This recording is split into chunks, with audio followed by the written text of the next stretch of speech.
आप तुरंत ही ये जान पाएंगे कि आपकी इच्छाएं ही आपके जीवन की व्याख्या है। कुछ पाने से मिली सफलता, कुछ ना पाने से मिली निष्फलता ही आपका परिचय। अधिकतर लोग ऐसे जीते हैं कि स्वयं भीतर से मरते रहते हैं, किंतु अपनी इच्छाओं को नहीं मार पाते।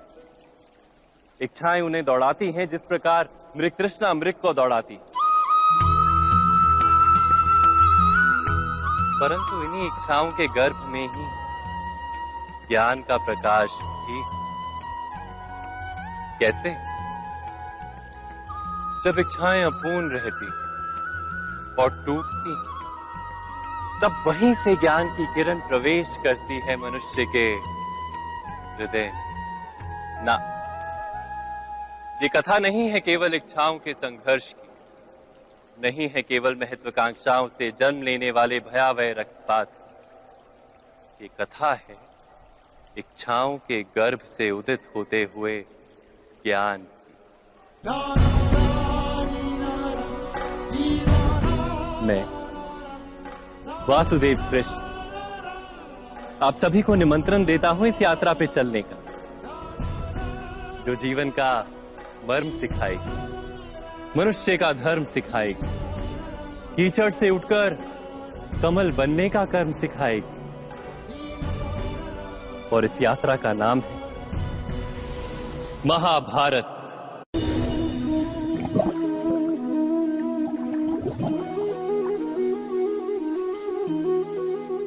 इस संसार में आने वाला प्रत्येक बालक संपूर्णतः संस्कार रहित होता है। उसके अंतर पर ना किसी अच्छे संस्कार के चिन्ह अंकित होते हैं, ना ही बुरे संस्कार के।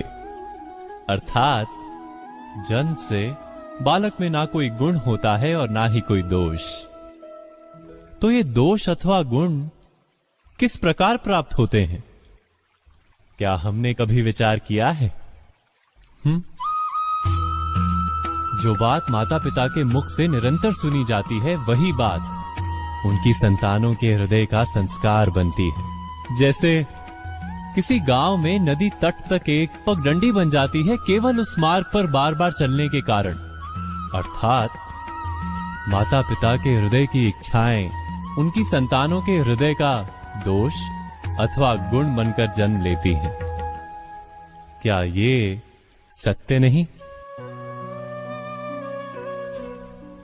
पर फिर भी जब उनकी संतानों में कोई दोष दिखाई देता है, तो माता पिता आश्चर्य और दुख से भर जाते हैं। माता पिता का हृदय ये प्रश्न करता है कि उनकी संतानों में ये कुसंस्कार आए कहां से। सत्य तो यही है कि माता पिता अपनी संतानों को अनजाने में ही कुसंस्कार के बीज दे देते हैं, जो उनके संतानों की हृदय भूमि पर कुसंस्कार का वृक्ष बनकर उगता है। अर्थात अपनी संतानों को सुसंस्कारी और धर्ममय बनाने की आशा रखने वाले प्रत्येक माता पिता को प्रथम अपने हृदय की इच्छाओं पर अंकुश रखना क्या अनिवार्य नहीं?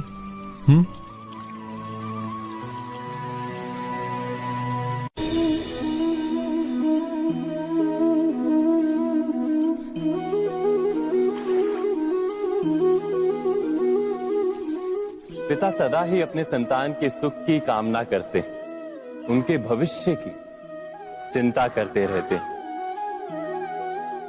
इसी कारणवश सदा ही अपने संतानों के भविष्य का मार्ग स्वयं निश्चित करने का प्रयत्न करते रहते हैं। जिस मार्ग पर पिता स्वयं चला है, जिस मार्ग के कंकर पत्थर को स्वयं देखा है, मार्ग की छाया, मार्ग की धूप को स्वयं जाना है, उसी मार्ग पर उसका पुत्र भी चले, यही इच्छा रहती है हर पिता की। निस्संदेह उत्तम भावना है ये, किंतु 3 प्रश्नों के ऊपर विचार करना हम भूल ही जाते हैं। कौन से प्रश्न? प्रथम प्रश्न, क्या समय के साथ प्रत्येक मार्ग बदल नहीं जाते? क्या समय सदा ही नई चुनौतियों को लेकर नहीं आता? तो फिर बीते हुए समय के अनुभव नई पीढ़ी को किस प्रकार लाभ दे सकते हैं? दूसरा प्रश्न, क्या प्रत्येक संतान अपने माता पिता की छवि होता है? हाँ, संतानों को संस्कार तो अवश्य माता पिता देते हैं, किंतु भीतर की क्षमता तो ईश्वर देते हैं। तो जिस मार्ग पर पिता को सफलता मिली है, विश्वास है कि उसी मार्ग पर उसकी संतानों को भी सफलता और सुख प्राप्त होगा। तीसरा प्रश्न, क्या जीवन के संघर्ष और चुनौतियां लाभकारी नहीं होती? क्या प्रत्येक नया प्रश्न एक नए उत्तर का द्वार नहीं खोलता? तो फिर संतानों को नए नए प्रश्नों, संघर्षों और चुनौतियों से दूर रखना, ये उनके लिए लाभ करना कहलाएगा या हानि पहुंचाना? अर्थात जिस प्रकार संतान के भविष्य का निर्माण करने के बदले उसके चरित्र का निर्माण करना श्रेष्ठ है, वैसे ही संतानों के जीवन का मार्ग निश्चित करने के बदले उन्हें नए संघर्षों के साथ जूझने के लिए मनोबल व ज्ञान देना अधिक लाभदायक नहीं होगा? स्वयं विचार कीजिए।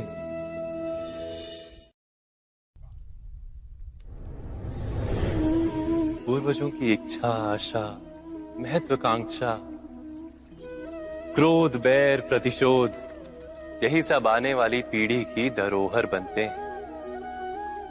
माता पिता अपनी संतानों को देना तो चाहते हैं समस्त विश्व का सुख, पर देते हैं अपनी पीड़ाओं की संपत्ति। देना चाहते हैं अमृत, पर साथ ही साथ विष का घड़ा भी भर देते हैं। आप विचार कीजिए, आपने अपनी संतानों को क्या दिया आज तक? अवश्य प्रेम, ज्ञान, संपत्ति आदि दिए, पर क्या साथ ही साथ उनके मन को मैल से भर देने वाले पूर्व ग्रह नहीं दिए? अच्छे बुरे की पूर्व निर्धारित व्याख्याएं नहीं दी? व्यक्ति का व्यक्ति के साथ, समाजों का समाजों के साथ, राष्ट्र का राष्ट्र के साथ संघर्ष क्या इन्हीं पूर्व ग्रहों से निर्मित नहीं होते? हत्या, मृत्यु, रक्तपात क्या इन्हीं पूर्व ग्रहों से नहीं जन्मते? अर्थात माता पिता अपनी संतानों को जन्म के साथ मृत्यु का दान भी देते हैं। प्रेम के प्रकाश के साथ साथ घृणा का अंधकार भी देते हैं, और अंधकार मन का, हृदय का हो या वास्तविक हो, उससे केवल भय प्राप्त होता है, केवल भय। स्वयं विचार कीजिए।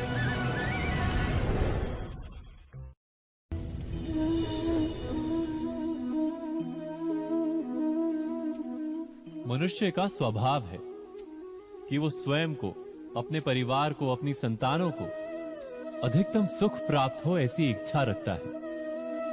इसी कारण से हम सदा श्रम और कष्ट से अंतर रखते हैं, विश्राम और सुविधाओं को बढ़ाने का प्रयास करते हैं।